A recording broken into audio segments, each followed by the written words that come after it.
Robbo, disappointing scoreboard, but assess the performance for us. Yeah, there was, it didn't start well. I thought we started poor, and then sort of in between the sort of after that sort of initial 10-minute period, I felt like it was a really good tussle there, for 4-0 for a long period of time. We had some opportunities. We're not sort of executing well there at the moment, but it was sort of at 4-0. That try at 10-0 was disappointing. That length of the field, that was tough. To be fighting so hard and to scramble and defend like we did, and then to offer up one like that was really tough. And then started second half errors and opened up again. So I felt like, I would have been happy if we fought really hard, stayed in the arm wrestle and lost 14-6 there, and then go, come on, we've got to work on that side. But to concede 30 and score 6, that's disappointing. There were some big moments late in the first half where you were on the attack and came up with an error.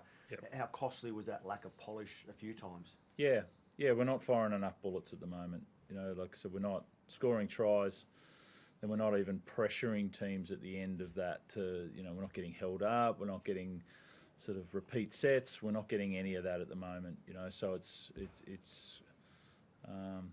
difficult there when to apply pressure. Then it puts pressure on your D, and our D should have held up for longer and harder periods than what we did, and they didn't. So, we were well beaten tonight, which was disappointing. For the rugby league purists, there was reason to lean forward in your chair with a couple of those forward exchanges. Obviously, there was a big flare-up. There will be a talking point at the end. Give us your take on Jared and Spencer going at it. Yeah, it was great, wasn't it, for footy? That's why people enjoy watching footy. There was nothing in it, I don't think, from either end. Like, it wasn't much to it. It was sort of heated there. I don't think Jared did anything wrong in any of... guys tried to race out of the line and belt him, and that's really unfortunate for Liam, like it just copped a hip, and then Jared was getting his bumpers up like every guy does in every tackle that they run into, and cop Moses there. That's a forwards battle, and then it flared up. Good theatre, move on. Do you think is someone going to have to pick the phone up to Spencer before next season and say it's all good? Oh no, that's that's why there was interest there, and that's why you get excited. You want, you want guys to react like that. You want those sort of guys in your team, and that's not this year. That'll be next year, but that's the reason.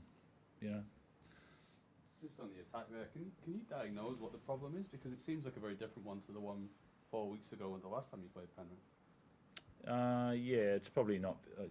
It's probably not to go into tonight there and go into all those details. I think it's a fair question, but it's not for me to sort of dissect it right now. Trent, you moved Joey Manu to right centre, I think, in the second half. Was that always the plan, to put Sandon in the halves, or you just saw something and needed a spark? No, he just wasn't, offering enough there, and we were, I think it was 22 points, or we were a fair few points down there, and I thought he might add some movement, which he did. I thought he did really well, and I thought he added some spark there, and it's been disappointing, that combination there for a few weeks, and I thought sand and sharpness and all that, but it was too late. Is it likely that combination is over? You're going to look in a different direction for next week? I don't know. Teddy, what did you make of the attack tonight? Like, a lot of positives last week, but looked like maybe a couple of steps back. Like Robert said, we're not really building much pressure down there. A bit clunky, like errors, just simple errors when we're down there, and especially against Penrith, you're not going to get too many opportunities, so you got to nail them when you get them. And I feel like we're on the right page there, but it's just not as crisp as we like it, especially when we're halfway through the season. So I'm not sure we'll obviously have a look at it and keep working hard at it. That's all we can really do. I know it's tough when you're playing against him, but as a Blues team, when you see Liam go down like that, how tough is that, knowing that he's probably not going to be right to go? Yeah, I mean, that was just the heat in the battle. Obviously, you don't want to see anyone go down like he did. I spoke to him after; he seemed okay. So that's the main thing. Kev, where does this rank in terms of? I think this is the worst you've been at this time of year since 2016, and obviously the attack's always been something that's there. The defence seems to still be there. The first half you said you defended really well. Where does this rank in terms of the challenges that you've had in the last sort of in the decade or so you've been at the Roos? Yeah, look, I don't think it's the time to go into a history lesson of, you know, where we've been at, but I think it's a challenge. You know, this is you enjoy it, like that's you want to be different, but that's what we're here for. You know, we're not here just for the good times. We're here to find a solution. So it's on me to find a solution, and I enjoy that part of it. You know, it's not trying to fob it off. It's, you know, it's on me. I've got to get this sorted, and you've got to use all your different coaching tools at the moment to try and get it. And it's not getting there, but let's keep going. Let's keep finding a solution there. Thanks, guys. Thanks.